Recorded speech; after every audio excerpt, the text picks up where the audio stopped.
You're listening to Dairy Voice by Dairy Business News, a podcast exclusively for the dairy industry.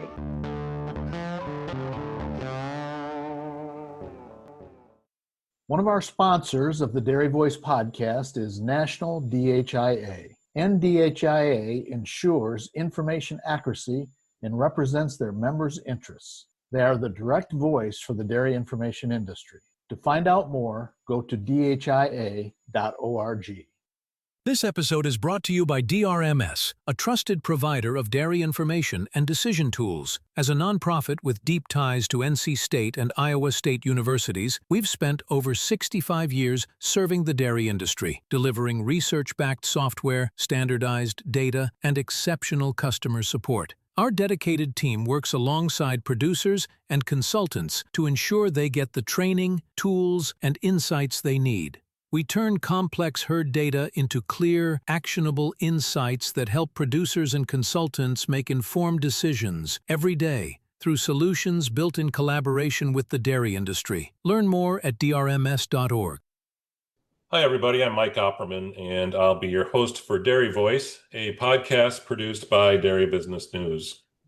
Well, we're reaching the end of summer, and it's always a good time for folks to assess kind of where forages are at so far, and then start to get ready for corn silage harvest. Corn silage isn't necessarily complicated, but like most things on the farm, everything needs to go right in order to get the best corn silage possible. And today we're going to talk a little bit about that and some of the processes that go into getting corn silage harvested, stored, and fed. And here to tell us a little bit more about that is Jodie Myers from Diamond V. Welcome, Jodie. Thanks for having me, Mike. So to get started, Jodie, why don't you kind of introduce yourself and tell us a little bit more about what you do for Diamond V? I've really worked specifically in the forage sector of the business, if you will, for about 10 years. A lot of mycotox management, forage management, working with smaller dairies and feedlots here in the Midwest, where it really started about 10 years ago. And I've been under the Diamond V umbrella, if you will, for a little over a year now. And previous to that, worked under the Cargill brand, if you will, and Pro VME2 for 6.5 years. So really been in the business for about 7.5 years, working with our dealers and our customers, really from coast to coast. So really interesting seeing from region to region what's happening weather-wise, how the crops are coming along, and really focusing on quality of forages, right? So I support certainly our Forage Mate line of inoculants as well as acids, and work with our dairy reps and our feed reps across the country, really trying to help place them, product place them, position them to make better quality forages, and working with individual customers to break down what their forages maybe did last year and how do we improve that quality and palatability for a year coming forward, and maybe how we adjust some of those harvest practices, which I think we'll talk about here coming up. So really passionate about forages, making better quality, and working with dairymen across the country. With over 85 projects, California Bioenergy is without a doubt one of the leading developers of anaerobic digesters for dairy farms in the United States. Since 2006, CalBio has been forming successful partnerships with dairy farmers to create digesters that are built to last. Our CalBio team has the expertise to help lead you through the entire development process. From project design and engineering to credit generation and the day-to-day operations. With subsidiaries in the Northwest, Midwest, and Southwest, CalBio is ready to partner with dairy farmers across the country. Learn more at calbioenergy.com. So as you go across the country, how are we doing, in terms of, alfalfa and haylage production, but then how is it looking as you travel across the country and, development towards corn silage? It's a great question and ever changing every day, right? Depending upon where you're located, I certainly spend quite a bit of time in the Midwest as I'm located in central Iowa. Also spend a decent amount of time working with customers in the Northeast and a little bit in the West too. But certainly for this year, some things that I've noticed in conversations I've had with either some of our customers, internal colleagues that I work with, and dealers, specifically here in the Midwest, we had some really good weather, planting weather, and that corn went in the ground pretty good. And we were waiting for those heat units to show up. So some things to think about as we talk about quality of crop and the growing season right before we get to silage harvest is the challenges that some of those crops may go through. So thinking about that corn, hey, how long did that take to get those heat units and the impact it could have? But Also in the Northeast, I'll mention, I was just talking to a customer yesterday in Pennsylvania, actually. They've been extremely wet. And I know parts of Ohio, Indiana, I think I've seen some similar weather patterns, if you will.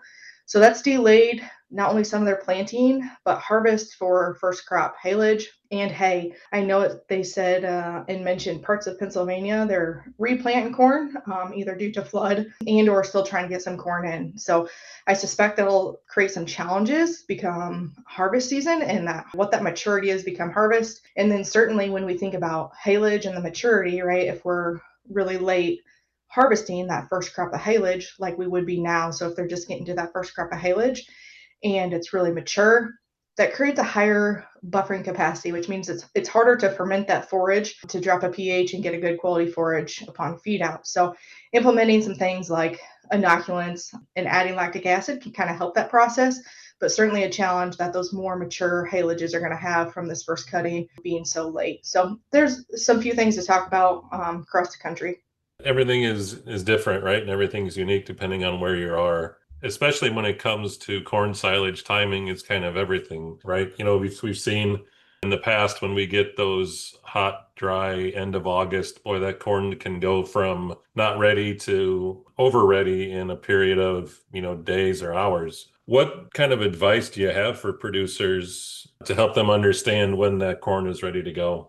There used to be kind of an old rule of thumb, right, to get your eyes open or peeled when the bottom of those corn silage plants start to fire a little bit, right, and lose some of that green coloration. I talk about that as being a little bit of an old theory because in the last few years, you'll notice, or I've certainly noticed when we're looking at timing for corn silage, a lot of these plants are keeping that green coloration a little bit longer. So not necessarily always looking for those plants to fire from the bottom, making sure that we're kind of taking a sample. If we've got an idea of when we're chopping 2-3 weeks ahead of time, maybe getting a few stalks, drying them down to make our best guess when that harvest season might be optimal for our moisture range, right, when we're wanting to chop that silage, making sure we're getting that as close as possible. Because like I said, those plants really dry down in a hurry, especially if we get some of those later heat units all around the end of August, first part of September, and everybody's trying to chop at once. It's hard to get that correct moisture. So really trying to be prepared, thinking ahead 2 to 3 weeks, right? How do we want that corn silage harvested and trying to get that up at the correct moisture?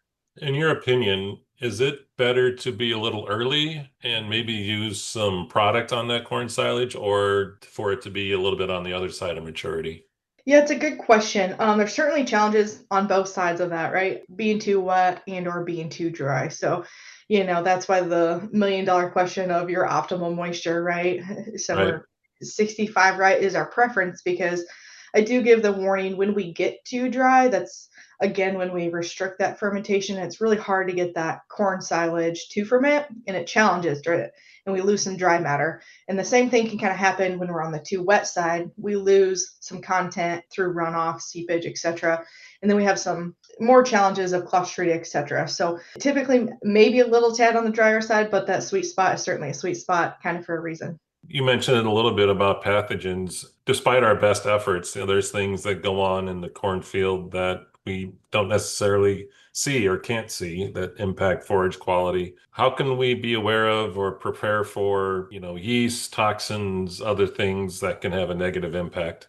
It's a great question. And I don't know if there's a ton of, precise answers, but something that I've talked about a lot in the last couple of years is when I talked about getting that precise moisture and drying those plants down to see maybe where we're at for our moisture range. If we're chipping those through a chipper, I have also been recommending some producers to send that sample off to a lab to get like a baseline yeast and mold count. Right. So we've talked about some of the challenge that some of these crops may go through in reflecting over that growing year. Did our corn go through a windstorm, severe hail damage, insect suppression, those types of things? Anything that's challenging a plant, really send in a sample or encourage you to send in a sample just to get a baseline, right? And if it comes back clean or low, that's great. But if we have some cautionary things and we know that there could be some yeast and molds that are generated from the field and are field borne versus storage borne, then we know that we're going to have to try to help manage those through the harvesting process, storing it, packing it, and feed out. We want to try to manage those levels to what they are so they don't continuously grow, right? So trying to get that baseline sample, sending maybe in a preliminary baseline sample to get what those yeast and mold counts could be just coming from the field, and then, reflecting on how you want to harvest that. So that's kind of a few advice or tidbits I've really been encouraging producers, especially if we've seen a commonality year over year of samples. We have a prevalence of a yeast-borne organism in the field, et cetera, and we want to try to help prevent or minimize that. Those are things that I want to try to look at even prior to harvest and not the day of harvest, and what actions can we take. Well, do you recommend then we take a sample at harvest when it's coming out of the field and then maybe later after it's been fermented, or what's your recommendation there? Could certainly take one at harvest to see what that baseline is, or even before that, right? If you're looking at implementing an inoculant type product and or acid, because depending upon what those results could see, inoculants really enhance fermentation, meaning it speeds up the process to get our optimal dry matter recovery, right? We're adding a lot of lactic acid to speed that process up. If we have a lot of severe damage or challenging on those crops, an acid or a heterofermentative inoculant could be added to try to help inhibit those yeast and mold spores. So a few different options that we could make even before harvest or consider to try to help minimize the risks and challenges on the feed outside of those yeast and toxins, if you will. Pathogen or that we always talk about this time of year are mycotoxins, another one of those unseen things that have a big impact. Can you walk through and kind of talk through what can cause mycotoxins to be more prevalent? And I'll ask you the question, where are we at a high risk this year, or where does that fall? Yeah, we're certainly still going through some of the growing season.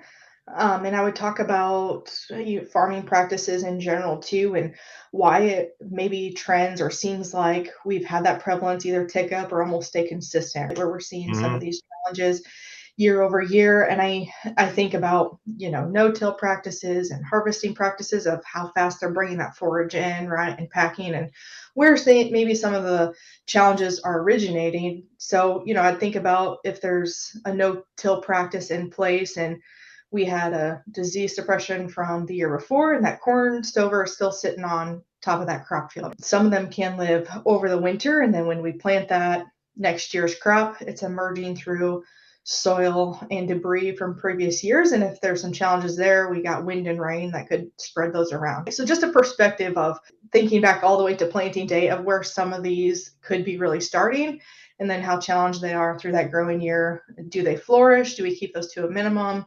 And where they're coming from. And then there's certainly, that's kind of the field-borne perspective, if you will. And then there's certainly different types of mycotoxins that are also challenged and grow and created within the harvest period. So hopefully we have a efficient fermentation by maybe adding an inoculant to speed that fermentation up.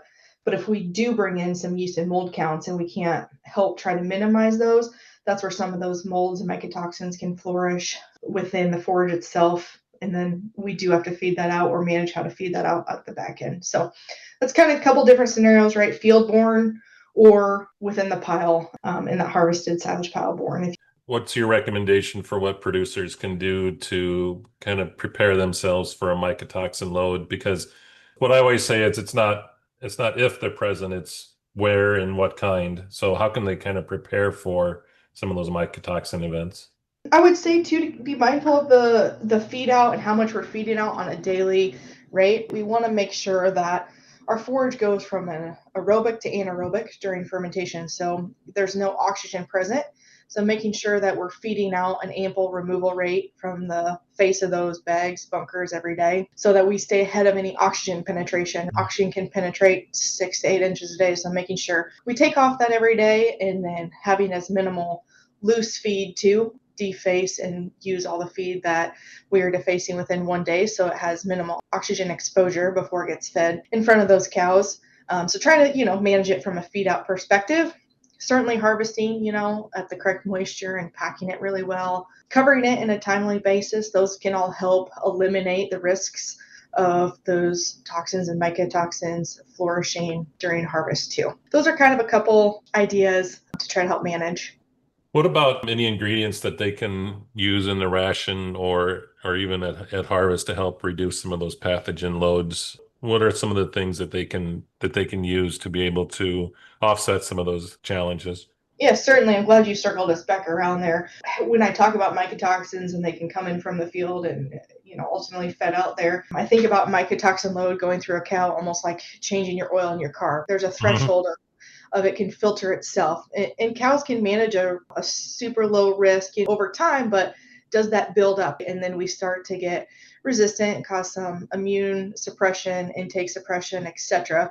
So we need to change that filter. So maybe adding some type of mitigator at a maintenance level preventative to help a cow remove those toxins from that intake or feed that may be carrying those, just to help their risk, depressing that immunity decrease and making sure we're keeping that intake and production as high as we can.